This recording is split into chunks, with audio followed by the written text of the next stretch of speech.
Ahojte priatelia, turisti, hlasí sa vám opäť Dračia stopa Košice a drag Niko so svojím typom na výlet. A ešte predtým, než vám poviem o tejto krásnej novej vyhliadke pri obci Hnilčík, tak by som chcel rád pripomenúť, že máme aj nový instagramový účet Nikov typ na výlet.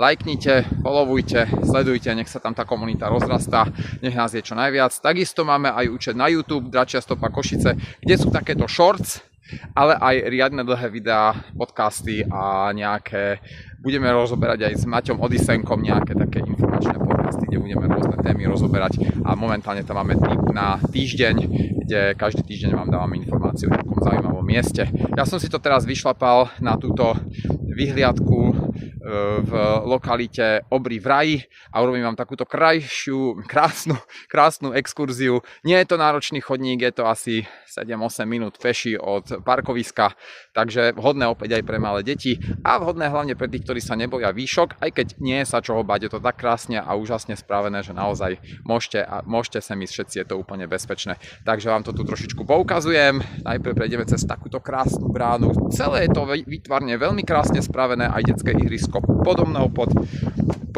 teda pri parkovisku pod touto vyhliadkou.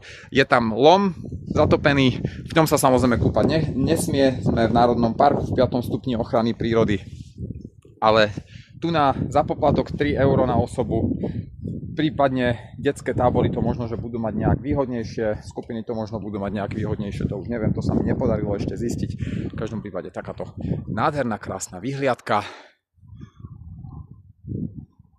Obry v Raji, veľmi sympatické, treba ich podporiť, starajú sa tu o to, zveľaďujú to. Takto v takejto výške sme, vidíte. A nevidím, že filmujem, ale fotografie budú aj na našej stránke dračiastopa.sk. Ak sa vám moje vstupy páčia, podporte nás lajkom na Facebooku 2% pre občianske združenie Dračia stopa, alebo výletom, teda účasťou na nejakom výlete či tábore. A vidíme sa pri ďalšom videu.